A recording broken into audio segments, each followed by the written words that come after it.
Hello and welcome to boost study. Boost study में आपका स्वागत है।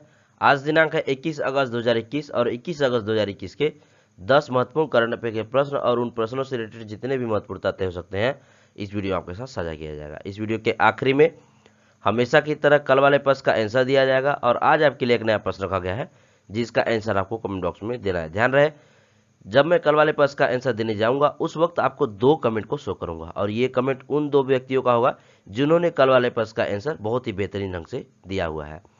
इस वीडियो से रिलेटेड पीडीएफ को इस टेलीग्राम चैनल पर जाकर आप आसानी से अवेल कर सकते हैं। टेलीग्राम चैनल पर जाने के लिए वीडियो के डिस्क्रिप्शन बॉक्स को चेक कीजिए या फिर कमेंट बॉक्स को चेक कीजिए। कमेंट बॉक्स में आपको लिंक पिन किया हुआ आपको मिल जाएगा। ध्यान रहे, जब आप टेलीग्राम चैनल पर जाएंगे ना सिर्फ आज का पीडीएफ बल्कि इसके पहले जितना भी क्लास हुआ है उन सबका पीडीएफ आपको एक साथ आसानी से मिल जाएगा। मेरा नाम है सुजीत शाह। चलिए स्टार्ट करते हैं। प्रश्न पहला है, remote sensing satellite data sharing में सहयोग समझौते पर किसने हस्ताक्षर किया? आसियान, ब्रिक्स, नाटो या फिर यूरोपियन यूनियन? तो इसका आंसर है ऑप्शन बी, ब्रिक्स।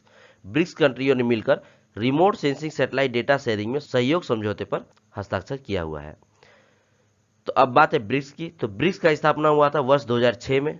2006 में ब्रिक्स का स्थापना हुआ और वर्ष 2009 में ब्रिक्स का पहला बैठक हुआ था। और ध्यान रहे, जब स्थापना हुआ था ब्रिक्स का उस समय ये ब्रिक्स के नाम से पूरा नहीं जाना था, उस समय सिर्फ और सिर्फ ब्रिक के नाम से जाना जाता था। जहां पे भी गोला कर रहा हूं इतना नाम से जाना जाता था। तो स्थापना कब हुआ? 2006 में। पहला मीटिंग कब हुआ यानी पहला बैठक कब संपन्न हुआ? 2009 में।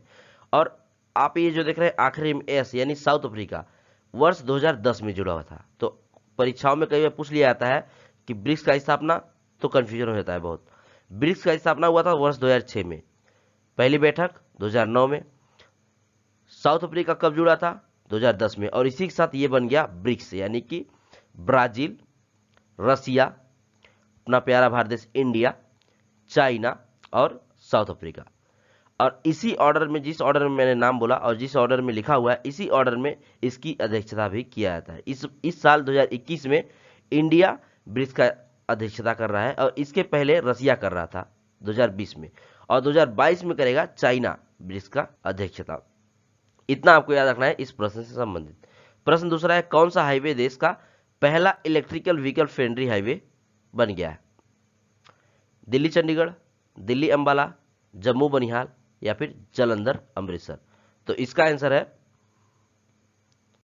Option A, Delhi Chandigarh. Delhi Chandigarh highway देश का पहला इलेक्ट्रिकल व्हीकल फ्रेंडली हाईवे बन गया है और ये देख सकते हैं यह है इलेक्ट्रिकल व्हीकल। प्रश्न तीसरा है, डीआरडीओ किसकी सुरक्षा के लिए एडवांस सेफ टेक्नोलॉजी विकसित किया? Indian navy, CRPF, Indian air force या फिर इंडियन कोस्टल गार्ड? तो इसका आंसर है ऑप्शन सी, इंडियन एयरफोर्स।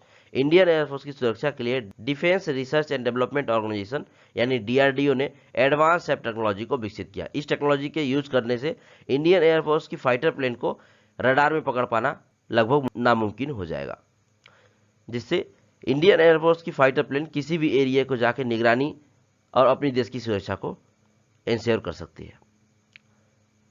अब बात है डीआरडीओ की। तो डीआरडीओ का स्थापना हुआ था 1958 को। ध्यान रहे 1950 यानी कि 1958 में डीआरडीओ का स्थापना हुआ था और डीआरडीओ का हेडक्वार्टर है नई दिल्ली में और डीआरडीओ के चेयरमैन है डॉक्टर जी सतीश रेड्डी।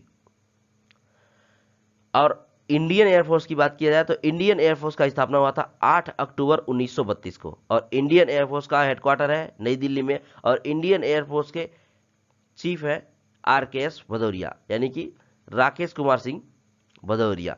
और ये इंडियन एयरफोर्स के 26वें नंबर के चीफ हैं। ध्यान रखिएगा 26वें नंबर के चीफ हैं इंडियन एयरफोर्स के आरकेएस भदौरिया जी। और जैसे कि आपको पता होना चाहिए इंडियन एयरफोर्स डे मनाया जाता है 8 अक्टूबर को। और चलिए दो चीज और डिस्कस कर लिया जाए।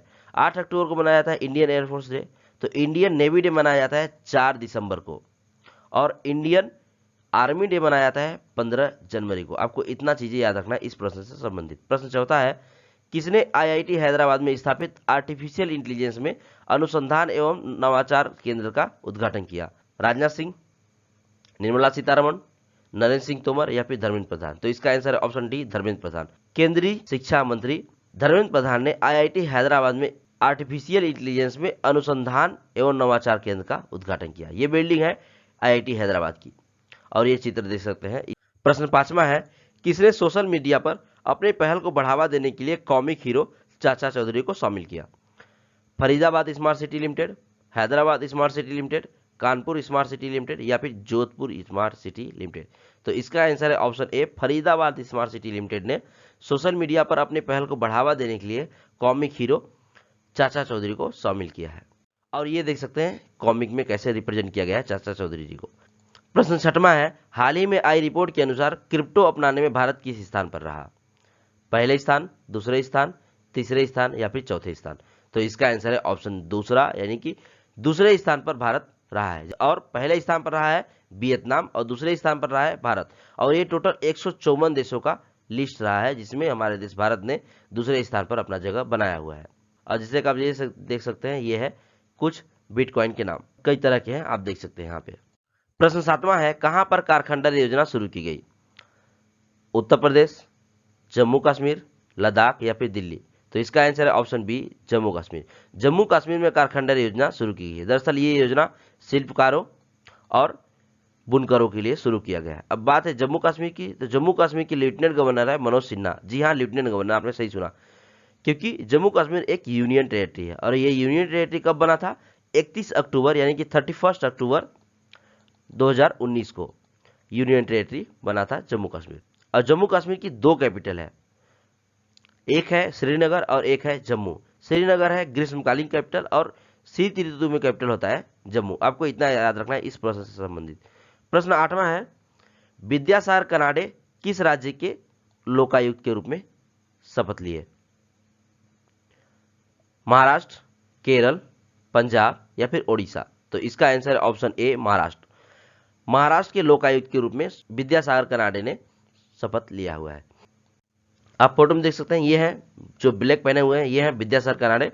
और ये जो शपथ दिलवा रहे हैं, ये है भगत सिंह कोश्यारी, जो कि महाराष्ट्र के राज्यपाल हैं। और महाराष्ट्र के चीफ मिनिस्टर हैं उद्धव ठाकरे और महाराष्ट्र का कैपिटल है मुंबई। प्रश्न 9वां है, देश के पहले स्मॉग टावर का उद्घाटन कहां पर किया गया? असम, मध्य प्रदेश, तमिलनाडु या फिर दिल्ली? तो इसका आंसर है ऑप्शन डी, दिल्ली। दिल्ली में देश के पहले स्मॉग टावर का उद्घाटन किया गया है।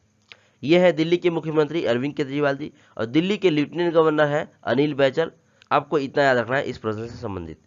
प्रश्न 10वां है, किसे सूचना एवं प्रसारण मंत्रालय के सचिव के रूप में नियुक्त किया गया? अपूर्वा चंद्रा, मनीष तिवारी, अनुराग ठाकुर या फिर विद्यासागर कनाडे? तो इसका आंसर है ऑप्शन ए, अपूर्व चंद्रा। अपूर्व चंद्रा अभी फिलहाल में रोजगार और श्रम मंत्रालय के सचिव के रूप में कार्यरत हैं और इन्हें अब नियुक्त कर दिया गया है सूचना एवं प्रसारण मंत्रालय के सचिव के रूप में। और ये देखिए, ये है अपूर्व चंद्रा जी। नाउ ये रहा कल वाले प्रश्न का आंसर। प्रश्न पढ़ता हूं, किस केंद्र शासित प्रदेश ने 16 अगस्त को डीजीयू ट्रांसफर डे मनाया?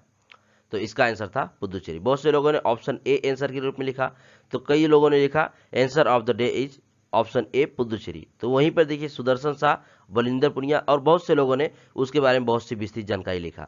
लेकिन यहाँ पे लिमिटेड जगह होने के कारण सिर्फ और सिर्फ 2 लोगों का ही कमेंट में शो कर पा रहा हूँ। और ये 2 लोगों का कमेंट शो करने के पीछे मुख्य उद्देश्य ये है कि सुदर्शन शाह जी का देखिए, इन्होंने लिखा है पुदुचेरी के जिले जो कि जिस राज्य में स्थित है, जो कि 3 राज्यों में स्थित है, उनके बारे में उन्होंने विस्तृत रूप से जानकारी लिखा था। ये मुझे इनका बेहतरीन लगा। साथ ही बलिंदर पुनिया जी को देखिए, इन्होंने लिखा है डिज्यूर का अर्थ और डिफैक्टो का अर्थ, जो कि इस प्रश्न को समझने के लिए बहुत ही बेहद जरूरी था। तो आप वीडियो को पॉज करके इनके कमेंट को पढ़िए। आपको यकीन दिलाता हूं, जब आप इनके कमेंट को पढ़ेंगे तो इस प्रश्न से संबंधित आपको बहुत सी चीजें पता चल जाएगी। और ये रहा most awaited part of the video, यानी कि क्वेश्चन ऑफ द डे। प्रश्न है, हाल ही में आनंद कन्नन जी का निधन हो गया, ये किस क्षेत्र से संबंधित है? सिंगर, अभिनेता, लेखक या फिर निर्देशक? तो इसका आंसर आपको कमेंट बॉक्स में देना हो। ध्यान रहे, कमेंट में आप आंसर को सिर्फ ABCD के रूप में ना लिखकर, या फिर सिर्फ सिंगर या फिर अभिनेता या फिर लेखक या फिर निर्देशक ना लिखकर, इसके बारे में जितनी भी डायमेंशन हो सकते हैं उसको कवर करने की जरूर कोशिश करें। इससे आपका समझ किसी भी प्रश्न से संबंधित काफी इंप्रूव हो जाएगा, जिससे आपको आने वाले किसी भी परीक्षाओं में बैठेंगे तो कई सारे तथ्य लिखने की वजह से, मात्र लिखने की वजह से याद रह जाते हैं, जिससे आप उस परीक्षा में बेहतरीन प्रदर्शन करके आ सकते हैं। Thanks for tuning with me. Session अच्छा लगा हो लाइक कीजिएगा, शेयर कीजिएगा फैमिली, फ्रेंड और सोशल मीडिया अकाउंट में। और ध्यान रहे, स्पेशली उनके साथ शेयर कीजिए जो किसी न किसी गवर्नमेंट एग्जाम की तैयारी कर रहे हो। और सब्सक्राइब कीजिए हमारे यूट्यूब चैनल को। वीडियो से रिलेटेड अगर आपको कुछ भी सुझाव देना हो तो जरूर दे, मैं जरूर कोशिश करूंगा आपके सुझाव को लागू कर सकूं। Thanks for watching. जय हिंद।